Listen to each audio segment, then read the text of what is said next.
পৃষ্ঠা প্ৰমুখ সন্মিলনৰ নিৰ্বাচনী ৰণদংগাবাজি ভাৰতীয় জনতা পাৰ্টিৰ সংগঠনত পৃষ্ঠা প্ৰমুখসকলে এটা গুৰুত্বপূৰ্ণ দায়িত্ব পালন কৰে। আজি আমাৰ ৰাষ্ট্ৰীয় সভাপতি নীতিন নবীন ডাঙৰীয়াই ডিব্ৰুগড় জিলাৰ 6টা সমষ্টিৰে পৃষ্ঠা প্ৰমুখসকলক সম্বোধন কৰে আৰু তেওঁলোকৰ দায়িত্ব আৰু কৰ্তব্যৰ বিষয়ে তেওঁলোকক মাৰ্গদৰ্শন কৰে। আজি ৰাতি আৰু অহাকালিও আমাৰ ৰাষ্ট্ৰীয় সভাপতি ডিব্ৰুগড় তিনিচুকীয়া জিলাত থাকিব আৰু কাৰ্যকৰ্তাসকলৰ সৈতে কথা বতৰা পাতিব। আজি গৌৰৱ এখন প্ৰেছ মিট দিছিলে, তাত কৈছে CMে তেখেতক হিন্দু চাৰ্টিফিকেট দিব নালাগে। মইতো চাৰ্টিফিকেট দিব নালাগে, তেওঁৰ খালি ল'ৰা ছোৱালীৰ চাৰ্টিফিকেটখন তেওঁ নিজেই দি দিয়ক, মই কিয় দিব লাগে? তেওঁৰ ল'ৰা ছোৱালী কি চাৰ্টিফিকেটখন তেওঁ প্ৰেছক দিলে হ'ল, মোৰ লগত কি কথা আছে? হিন্দু মই কেনেকৈ ডিবেট কৰোঁ কওকচোন? যিজন মানুহৰ ঘৰৰ তিনিটাই হিন্দু নহয়, তেওঁৰ লগত মই কি ডিবেট কৰোঁ? আপোনালোকে বুজাই দিয়কচোন। ঘৈণীয়েক হিন্দু নহয়, ল'ৰা হিন্দু নহয়, ছোৱালী হিন্দু নহয়, আৰু নিজেও কি সেইটো নোকোৱালৈকে কোনেও নাজানিব। গতিকে এটা তেওঁৰ লগত মই গৈ কি হিন্দুৰ বিষয়ে আলোচনা কৰিম? আপোনালোকে মোক কওক, কোনটো টপিকত কৰিম? টপিকটোতো লাগিব, হয় নহয়? তথাপিতো যদি কৰিব খোজে কেতিয়াবা কামাখ্যা মন্দিৰৰ সন্মুখত বহি বা বৰদোৱাত বহি কৰি ল'ম। सर, अमित शाह जी का शेड्यूल में कुछ चेंज हुआ है क्या? कुछ चेंज नहीं हुआ है, एक एडिशन हुआ है। हमारे सोनापुर में हम ट्राइबल बेल्ट एंड ब्लॉक में ज़मीन खाली करवाया था, वही ज़मीन में एक नया पुलिस बैटालियन का भी आधारशिला रखेंगे। सो एक कार्यक्रम प्लास हुए हैं, ऐड हुए हैं। আজি বাতৰি ওলাইছে দেৱব্ৰত শইকীয়া বিজেপিলৈ আহিব যদি ৰাজ্যসভাৰ টিকেট নিশ্চিত হয়। দেৱব্ৰত শইকীয়া বিজেপিত অহাৰ বাবে যদি যোৱা 5 বছৰত তেওঁৰ ষ্টেটমেণ্ট দেখে, তেওঁ লাষ্টত কি কৈছিল যে মোৰ মায়ে মোক আহিব নিদিয়ে, নহ'লে তেওঁতো অহাত সমস্যা আগৰ পৰাই নাছিলে। কিন্তু ভাৰতীয় জনতা পাৰ্টীৰ ৰাজ্যসভাৰ নামাংকন 3টা ছিটত ইতিমধ্যে মোটামুটি ৰেডি হৈ আছে। আমাৰ ইয়াত বিশেষ কোনো ভেকেঞ্চি নাই, 3টা সমষ্টিত আমি কাক দিম ইতিমধ্যে আমাৰ কথা বতৰা প্ৰায় সম্পূৰ্ণ হৈ আছে। আমি 3টাতে খেলিম আৰু এইবাৰ আমি 3টাতে জিকিম। ভূপেন বৰাৰ ইতিমধ্যে যোগদান নিশ্চিত হৈছে। ভূপেন বৰা 22 তাৰিখে তেওঁ যোগদান কৰিব। সমষ্টি কিবা তেনেকুৱা ধৰণৰ সমষ্টি তেওঁৰ কাৰণে এটা ছিট ওলাই যাব, সেইটো কাৰণে ইমান চিন্তা নাই। আমাৰ ভাল ছিট কেইবাটাও আছে, গতিকে যিকোনো ছিটতে তেওঁ জিকি যাব। सर, भूपेन बोरा के रेजिग्नेशन के बाद देखा जा रहा है कि बहुत जगह में कांग्रेस के लोग इस्तीफा दे रहे हैं। देखिए, भूपेन बोरा कांग्रेस का लास्ट रिकॉग्नाइज हिंदू लीडर थे। बाकी अगर देवव्रत शइकिया का बारे में पूछे तो हितेश्वर शइकिया का बेटे है, गौरव गोगोई का बारे में पूछे तो तरुण गोगोई का बेटा है, प्रद्युत बरदলৈ खुद माइनॉरिटी सीट से जीतते हैं। तो कांग्रेस का last legitimate Hindu face Bhupen Bora ही था, और उनका रेजिग्नेशन होना एक प्रकार से हिंदू समाज से कांग्रेस अपने आप को अलग कर लेना जैसा बात हुआ है। ছাৰ, নিৰ্বাচনী যুদ্ধত দল আৰু বিৰোধী দল থাকেই, কোন হ'ব পাৰে বা আপোনাৰ বিৰোধী মুখ্য বিৰোধী? এইবাৰতো বিৰোধী কংগ্ৰেছেই হ'ব, কিন্তু মোৰ যিটো পলিটিকেল এছেছমেণ্ট, লাহে লাহে 2031ত বিৰোধীৰ স্পেচটো অখিল গগৈয়ে ল'ব, যদি চুমা বাবা তাবা কৰি নাথাকে, যদি তেওঁ চিৰিয়াছলি পলিটিক্স কৰে। কাৰণ মিয়া মুছলিম মানুহখিনিক মই দেখিছোঁ যে এভিকশ্যনৰ সময়ত কংগ্ৰেছ তেওঁলোকৰ লগত থিয় নহ'ল, গৌৰৱ গগৈ থিয় নহ'ল, কিন্তু যিয়ে নহওক কিয় অখিল গগৈয়ে ৰিস্ক লৈ তেওঁলোকৰ লগত থিয় হ'ল। গতিকে আমিতো প্ৰত্যেক মাহত ছাৰ্ভে কৰি থাকোঁ, পালছটো লৈ থাকোঁ। আমি দেখিছোঁ যে মুছলিম মানুহখিনিয়ে মোটামুটি কংগ্ৰেছতকৈ অখিলৰ প্ৰতি তেওঁলোকৰ বিশ্বাসটো বেছি আছে।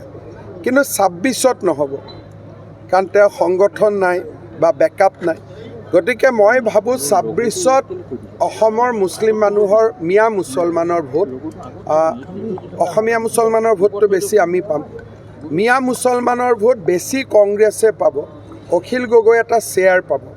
কিন্তু 2031লৈকে এইটো শ্বিফ্ট হ'ব, আৰু মই ভাবোঁ যে 31ত অখিল গগৈয়ে বেছি পাব, যদি মাজত যিটো তেওঁ পাগলামি কৰি থাকে সেইটো যাতে নকৰে। আপোনাৰ শিৱসাগৰ চিটটো জিকিব নে নাই? সমষ্টি কি ল'ব এবাৰ?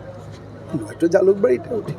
ডিব্ৰুগড় তিনিচুকীয়াত আমি নতুন মুখ আৰু কিবা মহিলা প্ৰাৰ্থী তেনেকুৱা দেখিব পাম। মই ভাবোঁ যে আমাৰ ইয়াত বিধায়কসকলৰ পাৰফৰ্মেঞ্চ বহুত ভাল, কিন্তু পাৰ্টীয়ে কাক টিকট দিয়ে বেলেগ কথা, কিন্তু আমাৰ ইয়াত MLA সকলৰ পাৰফৰ্মেঞ্চ বহুত বেছি ভাল।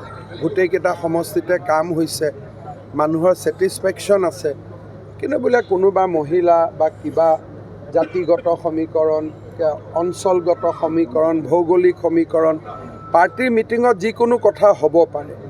কিন্তু এই 5 বছৰ ডিব্ৰুগড় তিনিচুকীয়া জিলাৰ MLA সকলে ভাল কাম কৰিছে। পাৰ্টীৰ ফালৰ পৰা তেওঁলোকৰ ওপৰত কোনো গ্ৰিভেঞ্চেছ নাই যে আপোনালোকে বেয়া কাম কৰিছে বা কৰিব পৰা নাই। কিন্তু টিকেটটো বেলেগ, টিকেটটোতো এটা আলোচনা হ'ব, বহিব, বিভিন্ন কথা আলোচনা হ'ব, এটা বেলেগ কথা। কিন্তু যদি আপোনালোকে মোক মুখ্যমন্ত্ৰী হিচাপে সোধে যে MLA সকলৰ পাৰফৰ্মেঞ্চত আপুনি সন্তুষ্ট নে, মই ক'ম মই বেছি সন্তুষ্ট। চাবুৱা লাহোৱালত AGPৰো অসুবিধা আছে, BJPৰো অসুবিধা আছে। গতিকে এইটো ছিট লৈ হয়তো ফ্ৰেণ্ডলি কণ্টেষ্টটো হ'ব পাৰে, আৰু নহ'লে কিবা বেলেগ সিদ্ধান্ত হ'ব পাৰে। কিন্তু ইয়াত BJPৰ কাৰ্যকৰ্তাসকলেও বিচাৰে যে আমি খেলিম, আৰু AGPয়েও বিচাৰে আমি খেলিম। সেইকাৰণে সংঘাতত নোযোৱাকৈ কিবা এটা ৰাস্তা এটা ওলাব লাগিব। ডিব্ৰুগড় জিলাৰ ভিতৰত চাহ জনজাতিৰ 6টা সমষ্টিৰ 3টা তেওঁলোকে দাবী কৰি যোৱা কালি এনেকুৱা ধৰণৰ তেওঁলোকেতো চব ৰাজনৈতিক দলক দাবী কৰে না, এইটোতো প্ৰত্যেক মানুহে দাবী কৰিব যে আমাৰ ছিট বঢ়াওক, কিন্তু ছিটটোতো বাঢ়িব লাগিব। তাৰ কাৰণে নৱগঠিত খোৰাং সমষ্টিক লৈ এটা চৰ্চা চলিছে, নতুন মুখ আহিব বুলি। মানে মই এইটোকে বিচাৰিছোঁ যে আপোনালোকে মোৰ লগত, মই ধৰক ক'লোৱে চক্ৰ গগৈয়ে টিকট পাব, তেওঁ পাব নেকি? বা মই ক'লোঁ চক্ৰ গগৈয়ে নাপাব নেকি, তেওঁ নাপাব নেকি? এই বিষয়টো সাংবাদিকসকলে প্ৰশ্ন সুধিবই নালাগে। কিয়? দিল্লীৰ মিটিঙত কি হ'ব এইটো আগতীয়াকৈ কোনেও ক'ব নোৱাৰে, আৰু এই কথাটোলৈ ব্ৰেকিং মাৰি অমুক হ'ব, তমুকে পাব, এই আলোচনাটো একদম নিৰৰ্থক আলোচনা। কাৰণ সিদিনাখন অমিত শ্বাহজী আৰু নীতিন নবীনে কি সিদ্ধান্ত লয়, আমিতো কোনেও তেওঁলোকৰ মাইণ্ডটোতো আগত পঢ়া নাই। গতিকে এই যিটো পৰ্টেলবিলাকত ব্ৰেকিং নিউজ চলে, অমুকে পাব অমুকে নাপাব, এইটো কোনেও দিল্লীত শুনাও নাপায়, গমো নাপায়। এইটো বস্তুৰ বহুত কোনো ভেলু আছে বুলি মই নাভাবোঁ। স্যাৰ, যোৰহাট আৰু শিৱসাগৰত এক্সট্ৰা এফৰ্ট লগাব লাগিব বুলি ভাবে নেকি? বিধানসভাতটো আৰু নিজৰ এফৰ্ট নিজে লগাব, কোনে কাক এফৰ্ট কৰিব? মই থাকিম মোৰ সমষ্টিত, প্ৰশান্ত ফুকন থাকিব প্ৰশান্ত ফুকনৰ সমষ্টিত। মিউনিচিপালিটি এছেম্বলিত নিজেই ইলেকশ্যন খেলিব লাগিব, যোনে য'ত টিকট পায়। ইয়াত আৰু কোনোবাই ক'ৰবাৰ পৰা বেলেগে আহি কিবা এফৰ্ট লগাব, এফৰ্ট কি আৰু? মই হয়তো এখন মিটিং কৰিম, ডিব্ৰুগড়ত নকৰিব পাৰোঁ, শিৱসাগৰত কৰিম, ইমানেই। তাতকৈ আৰু বেছি এফৰ্ট বুলি শব্দ এটা নাই আৰু, কাৰণ ইয়াতে চাচা আপনা জান বাচা, নিজে উঠ নিজে জিক। ইয়াত আৰু বেলেগে কোনোবাই আহি এফৰ্ট লগাবৰ কাৰণে ব্যৱস্থা নাথাকে। অখিল গগৈ নিজৰ ছিটটো জিকিব শিৱসাগৰত গৈতো সিদিনা গোটেই মহিলাবিলাকে তেওঁক চুমা বাবা মাতি আছে, তেওঁ লগতে আছে মোৰ লগত। গতিকে তেওঁ জিকে নিজিকে মই ক'ব নোৱাৰোঁ। মহিলা আইসকলৰ পুঁজি বিতৰণত গৈছিলোঁ, অখিল গগৈ মোৰ লগত আছিল, আমি একেলগে মহিলাসকলক নমস্কাৰ দিছোঁ। সকলো মহিলাই তেওঁক পিছফালৰ পৰা চুমা বাবা বুলি চিঞৰি আছে। গতিকে এতিয়া কি হয় নাজানো আৰু। নিজিকিলে আকৌ আপোনাৰ মনটো বেয়া লাগিব বুলি কৈছে বিধানসভাত। মই এইটো কথা কৈছোঁ যে তেওঁক জিকা নিজিকা মই কমেণ্ট একো নিদিওঁ, কিন্তু BJPৰ কাৰণে শিৱসাগৰ ছিটটো টাফ ছিট, এইটো BJPৰ কাৰণে ইজি ছিট নহয়। আৰু মই শিৱসাগৰটো কৈছোঁ, আমাৰ তাতে কেণ্ডিডেটো বেছি, ছিটটো ইমান ষ্ট্ৰং নহয়, মানুহো বেছি। এজনে টিকট নাপালে বাকীকেইজনে কি কৰিব জানা টান। গতিকে তুলনামূলকভাৱে আমাৰ আপাৰ আছামত যিকেইটা উইক ছিট আছে 3-4টা তাৰ ভিতৰত শিৱসাগৰটো অন্যতম। গতিকে মই ক্লেইম নকৰোঁ যে জিকিবই হাৰিব, এইবিলাক চৰকাৰ আমাৰ হ'ব আৰু, কিন্তু কোনোবা ছিট হাৰিব কোনোবা ছিট জিকিব এইটোতো থাকেই আৰু। 100+ হ'ব ছাৰ। মোৰ এইবিলাক 100+ ফেচিনেশ্যন নাই।